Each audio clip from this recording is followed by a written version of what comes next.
नमस्कार दोस्तों, मैं विनोद कुमार, मेरे यूट्यूब चैनल पर आपका स्वागत है। दोस्तों, आज मैं आने वाले एसएससी और रेलवे एग्ज़ाम के लिए मेंसुरेशन 2D का दूसरा पार्ट, ठीक है? जिसमें मेंसुरेशन 2D से संबंधित सभी फार्मूले का क्विक रिवीजन कराने जा रहा हूँ, ठीक है फ्रेंड्स? तो ये मेरा इसका पार्ट 2 है, ठीक है? देखते हैं इसमें हम कौन-कौन से टॉपिक डिस्कस करेंगे। समचतुर्भुज, जिसे हम रोम्बस कहते हैं, समलंब चतुर्भुज, ट्रेपेजियम, समद्विबाहु समलंब चतुर्भुज, आइसोसेलेस ट्रेपेजियम, वृत्त यानी सर्कल, अर्धवृत्त सेमी सर्कल और वृत्तखंड या त्रिज्यखंड यानी सेक्टर ऑफ सर्कल, ठीक है? तो हमारा पहला टॉपिक है समचतुर्भुज यानी रोम्बस, ठीक है? तो इसमें क्या होता है कि हमारा एक ऐसा चतुर्भुज, ठीक है, जिसके आमने सामने की भुजाएं क्या होती है, समांतर होती हैं और इसके चारों भुजाएं बराबर होती हैं, ठीक है? और जबकि इसमें दोनों विकर्ण आपस में बराबर नहीं होते, ठीक? तो हम मान लेते हैं कि इसका भुजा ए है, ठीक है? तो इसका चारों भुजा क्या हो जाएगा, ए हो जाएगा, क्योंकि चारों भुजाएं इसमें बराबर होती हैं, ठीक? और हमारा चतुर्भुज समचतुर्भुज क्या है, ए बी सी डी, ठीक? तो वही हमने लिख रखा है कि चूंकि चारों भुजा बराबर हैं तो ए बी बराबर बी सी बराबर सी डी बराबर डी ए बराबर ए, ठीक है? इसमें चूंकि विकर्ण आपस में बराबर नहीं होते, D one not equal to D two के, ठीक है? समचतुर्भुज के दोनों विकर्ण एक दूसरे को 90 डिग्री पे, तो हम यदि समचतुर्भुज के दोनों विकर्ण को खींचते हैं तो एक दूसरे को 90 डिग्री पे समद्विभाजित करते हैं, ठीक है? इसलिए हमारा क्या हो जाएगा, ए ओ बराबर ओ सी और ओ बी बराबर ओ डी के, ठीक है? विकर्ण शीर्ष कोण को समद्विभाजित करते हैं। इसे जो हमारा ये विकर्ण हम खींच रहे हैं, जैसे ये हमारा है, ये समचतुर्भुज ए बी सी डी है, ठीक है? इसमें हमने विकर्ण खींचा, जो हमारा ये शीर्ष कोण है, ठीक है? तो ये दोनों आपस में बराबर बराबर भाग में बढ़ जाते हैं। यदि हमारा पूरा 60 डिग्री है तो विकर्ण खींचेंगे तो हमारा 30-30 हो जाएगा, 120 होगा, 60-60 का हो जाएगा, ठीक है? समचतुर्भुज का परिमाप क्या होता है, चूंकि इसमें चार भुजाएं बराबर होती हैं और एक भुजा ए है तो चार भुजा का मान कितना हो जाएगा, 4 है, ठीक है? इसका परिमाप हमारा 4 हो जाता है। क्षेत्रफल क्या हो जाता है, a square sine square theta, sorry, a square sine theta, ठीक है? और यदि हमारा थीटा ना दिया हो, यदि हमारा मतलब भुजा भी ना दिया हो, विकर्ण दिया हो, तो कैसे निकालते हैं, 1/2 d1 d2, ठीक है? तो हम क्षेत्रफल को दो तरीके से निकाल सकते हैं, ए स्क्वायर साइन थीटा से, या फिर जब भुजा और थीटा ना दिया हो, खाली विकर्ण दिया हो, तो कैसे निकाल लेते हैं, हाफ d1 d2 से, ठीक? अब त्रिभुज ए ओ बी में, ठीक है, जैसे हमने समचतुर्भुज ए बी सी डी लिया है, ठीक है? इसमें हमारा ये जहाँ पे विकर्ण d1 d2 इंटरसेक्ट करते हैं, उसको उस पॉइंट को यदि ओ लेते हैं, ए ओ बी एक त्रिभुज बनता है। इसमें क्या हो जाएगा, चूंकि 90 डिग्री बनना है, ठीक है? तो एक हमारा एक समकोण त्रिभुज बन जाएगा। समकोण त्रिभुज में ये हमारा एक मतलब कि मान लेते हैं इसको आधार, इसको लंब, तो हमारा कर्ण बन जाएगा। तो कर्ण का स्क्वायर आधार, चूंकि ये पूरा d1 है तो यहाँ पे यहाँ तक d1/2, उसी तरह पूरा d2 है, आधा हमारा d2/2 हो जाएगा, ठीक है? तो इसका स्क्वायर प्लस इसका बराबर इसका स्क्वायर, तो वही हमने यहाँ लिख देखा है, d1/2 का होल स्क्वायर प्लस d2/2 का होल स्क्वायर बराबर ए स्क्वायर। जब इसको हम सिंप्लीफाई करेंगे तो d1 square plus d2 square बराबर 4a स्क्वायर हो जाएगा, ठीक है? इस तरह से यदि हमको मान लो समचतुर्भुज का भुजा दिया हो और एक विकर्ण दिया हो तो दूसरा विकर्ण हम निकाल सकते हैं इजीली, ठीक है?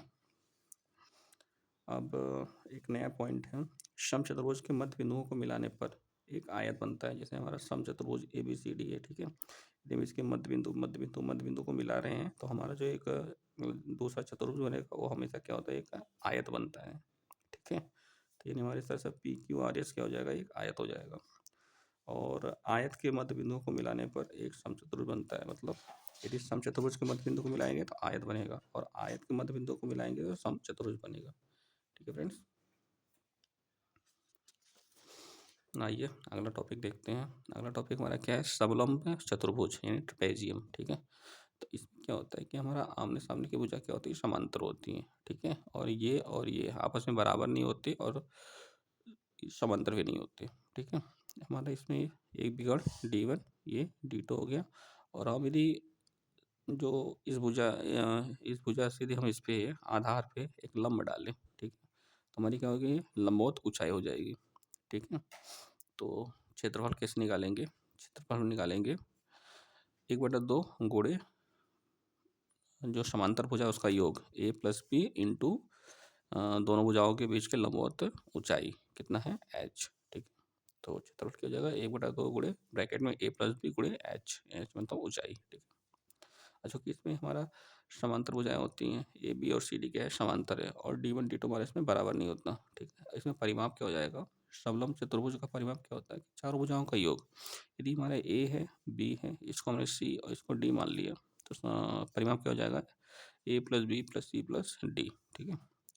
समलंब चतुर्भुज के विकर्ण एक दूसरे को समद्विभाजित नहीं करते, मतलब यदि हमारा ये जो विकर्ण है तो एक दूसरे को समद्विभाजित मतलब बराबर भाग में नहीं बांटते हैं, मतलब ये बड़ा ये छोटा होगा, उस तरह ये बड़ा ये छोटा होगा, ठीक है।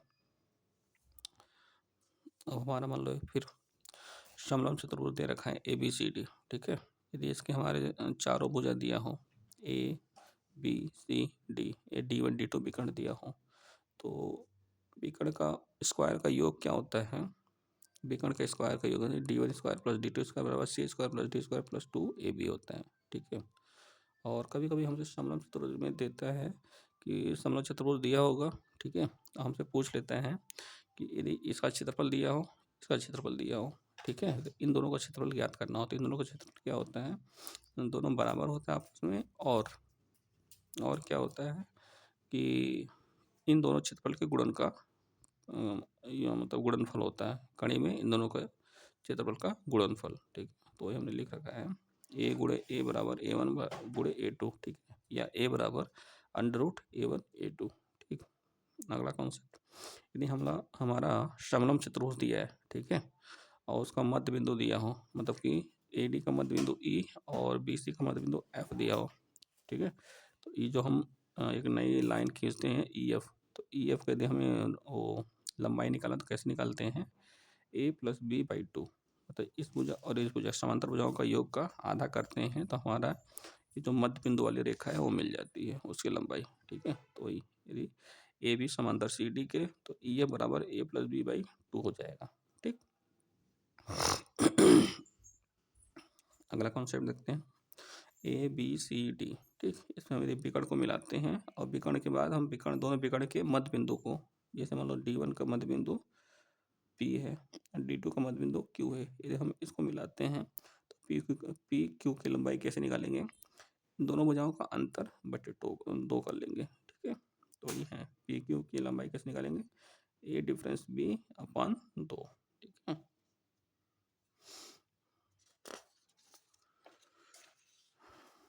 इसी में समलंब चतुर्भुज में एक तरह का और सॉल्व हो जाता है कि हमारा समलंब चतुर्भुज मान लो ए बी सी डी दिया हुआ है, ठीक है, हमारा मध्य बिंदु भी दिया हुआ है, ठीक, और हमसे ये इसकी लंबाई पूछ रहा है, लेकिन ये मध्य बिंदु ना हो के हमारा एम और एन के रेशियो में डिवाइड कर रहा हो, ठीक है, यानी ए डी को ए ई एन और डी एम रेशियो में डिवाइड कर रहा हो, ठीक है। तब हम ई एफ की मान कैसे निकालते हैं, तो कुछ नहीं, यदि हमारा जो ये वाला रेशियो है उसका गुणा इस वाले अपोजिट साइड में, इस वाले रेशियो गुणा इस वाले अपोजिट साइड में कर देते हैं, फिर उसको जोड़ के अपन इन दोनों का सम, ठीक। तो उसी को हमने लिखा है ई एफ कैसे निकालेंगे, M B plus N A upon M plus N, ठीक है। और कभी कभी हमसे पूछा जाता है कि ई एफ निकालना हो और हमको ये दोनों समांतर भुजा भी दिया होता है, ठीक है, लेकिन ये रेशियो में देखिए इसका एरिया में दिया होता है, ये इसका क्षेत्रफल इतना, इसका क्षेत्रफल इतना, तो ई एफ कितना होगा, ठीक है।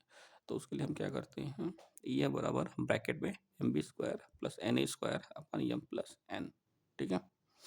और यदि एम बराबर एन हो जाए तो क्या हो जाएगा, एम बराबर एन हो जाएगा तो एम एन आपस में कट जाएगा, ई एफ बराबर A square plus B square upon 2, इसका मतलब दोनों का क्षेत्रफल आपस में बराबर होगा, तो ई एफ मान कितना हो जाएगा, कड़ी में ए प्लस बी अपन 2, ठीक है।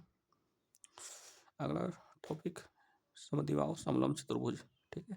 इसमें क्या होता है कि हमारा ये तो आपस में समांतर होंगे, ए बी सी डी में ए बी और सी डी तो समांतर होंगे, ठीक है, और ये जो ए डी है और जो बी सी है ये भी आपस में बराबर हो जाते हैं, तो वो समलंब चतुर्भुज हमारा कैसा कहलाता है, समद्विबाहु समलंब चतुर्भुज कहलाता है, ठीक है। तो A B parallel C D के, ए डी बराबर बी सी के समद्विबाहु समलंब चतुर्भुज होने का कंडीशन है, इसमें डी वन बराबर डी टू होता है, मतलब इसके विकर्ण आपस में क्या होते हैं, बराबर होते हैं, ठीक है। और इसके विकर्ण एक दूसरे को समद्विभाजित नहीं करते, मतलब इसकी इसकी लंबाई आपस में अलग अलग होती है, ठीक। और समद्विबाहु समलंब चतुर्भुज में क्या होता है, कोण ए बराबर कोण बी, कोण ए बराबर कोण बी, कोण सी बराबर कोण डी के, ठीक है। और अल्टरनेट कोण का योग कितना होता है हमारा, कोण ए प्लस कोण डी, इन दोनों का कोण का योग हमेशा 180, या बी प्लस डी करेंगे तो भी 180 होगा, बी प्लस डी करेंगे तो भी 180 होगा, ठीक है। तो इसमें क्रमागत क्रमागत भुजाओं के कोणों का योग हमेशा क्या होता है, 180 अंश होता है, ठीक। यदि समलंब समद्विबाहु समलंब चतुर्भुज हमेशा चक्रीय चतुर्भुज होगा, ठीक है। किसी वृत्त के अंदर बना चतुर्भुज हमेशा एक समद्विबाहु समलंब चतुर्भुज होगा।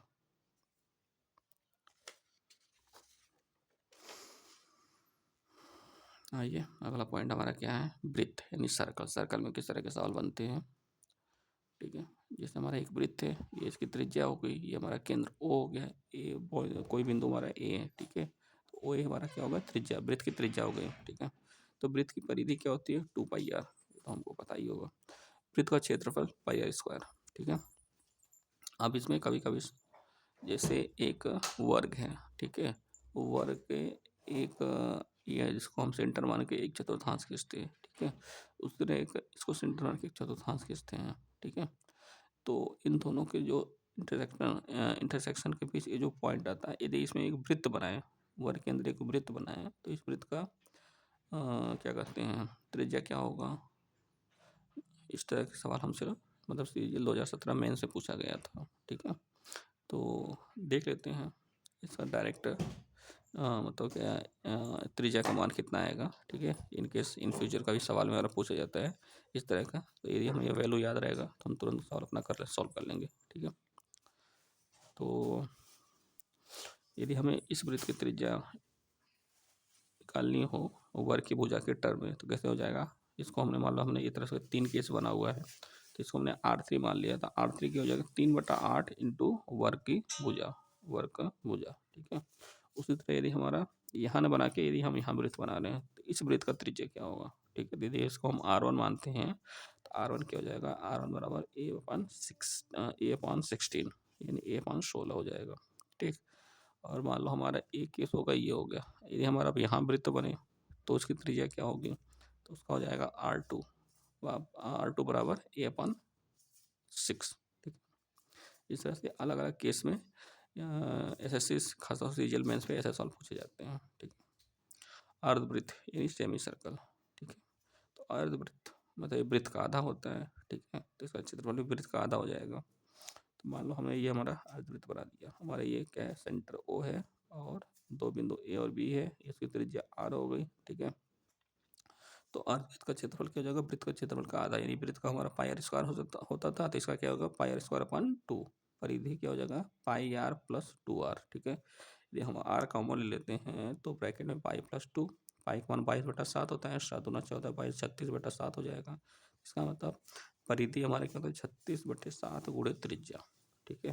त्रिज्या का मान जो भी होगा उसके हिसाब से हम इसको निकालते जाएंगे।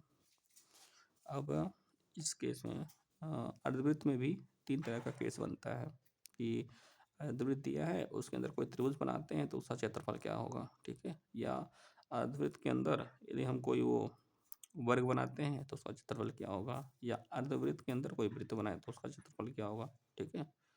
तो देख लेते हैं, यदि हम त्रिभुज बनाते हैं तो उसका क्षेत्रफल क्या होगा, इसके वृत्त अर्धवृत्त की त्रिज्या का स्क्वायर, ठीक है।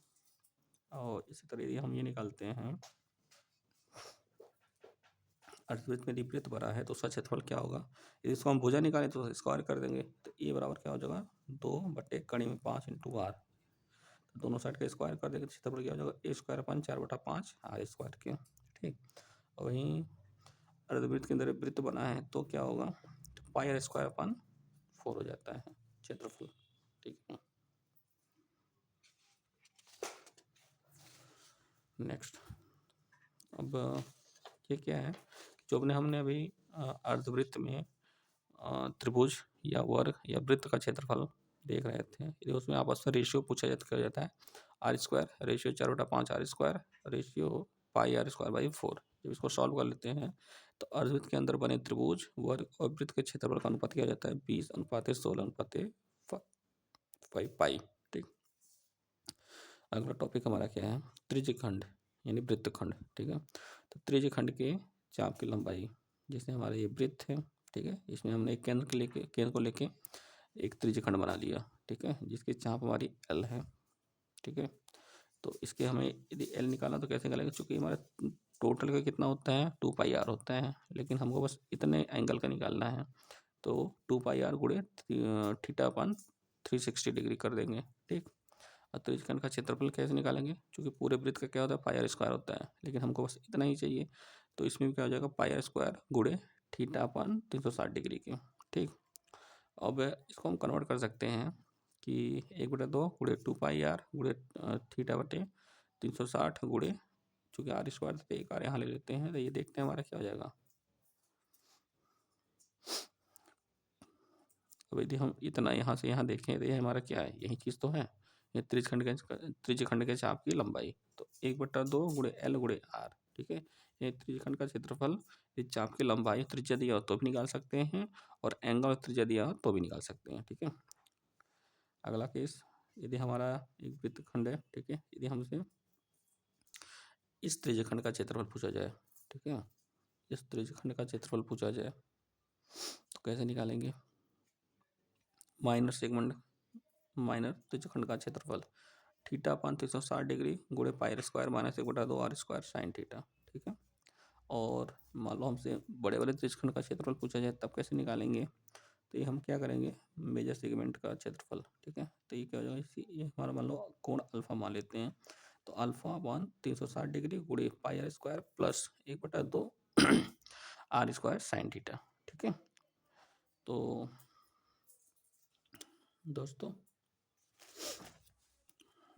वीडियो कैसा लगा कमेंट करके जरूर बताएं, ताकि अगले वीडियो को उसमें सुधार किया जा सके, और आपका कोई भी डाउट हो तो कमेंट के माध्यम से बताएं। दोस्तों वीडियो को लाइक शेयर एंड चैनल को सब्सक्राइब करके बेल आइकन पर क्लिक करें, ताकि कोई भी नोटिफिकेशन आप तक सबसे पहले पहुंचे। धन्यवाद।